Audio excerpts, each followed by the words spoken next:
Welcome back. Now, the London Underground is celebrating its 150th anniversary this week. A series of Penguin books called Underground Lines is being released. A feat of Victorian engineering, the Tube has helped define the capital as we know it today. But for John Lanchester, one of the authors in the series, it is much more than simply a mode of transport.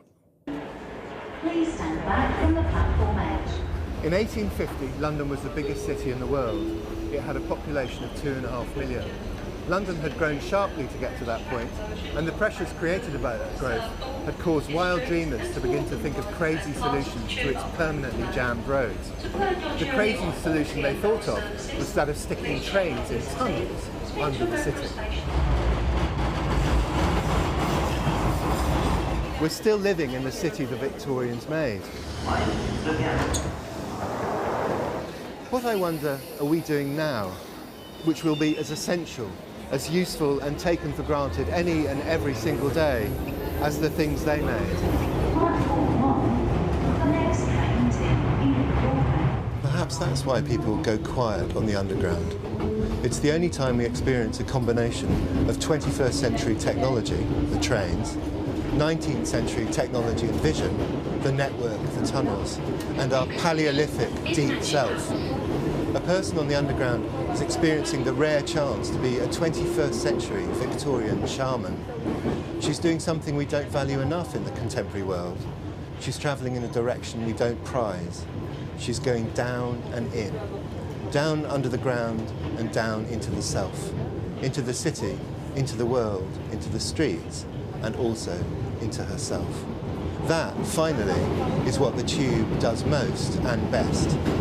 It takes us down and in. And John Lanchester, the author of What We Talk About When We Talk About the Tube, is with me now, and it's talking that really I'm most interested in, because we don't talk on the Tube. Why don't we talk to each other? We're so closely packed. We could. I'm not sure, but I think that's part of the reason, is that the space is very unusual.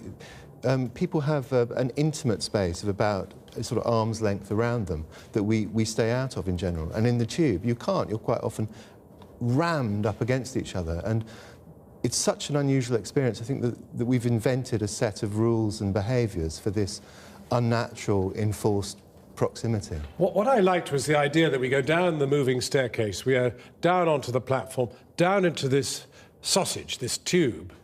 And you say, basically, we're also going down into our own souls, almost. Well, I think you notice is that, you know, city dwellers spend quite a lot of time showing off and acting out versions of themselves. And if you're in a coffee shop, you can sort of tell who everyone is, as well, you know, yummy mummy, person just come back from the gym, city boy, you know, person looking after their kids for the day, nanny, policeman.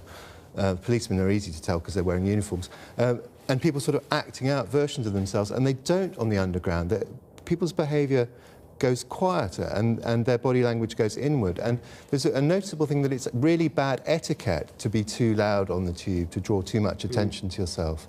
And I think it's linked to the fact that it's actually quite unusual. It's in the way that flying is strange, being in a pressurised tube 7 miles high. There's inherently something quite odd about, you know, these going through these tunnels in the dark. Well, you almost make it sound like the technical feat that you described as being the parallel of, which is a moonshot, where, again, people in a capsule thrown out into some strange environment.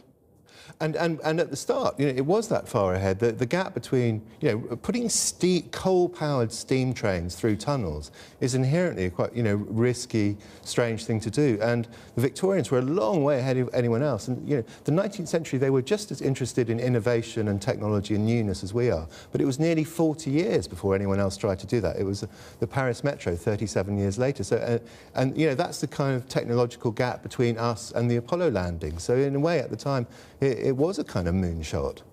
John Lanchester, thank you very much for talking with us.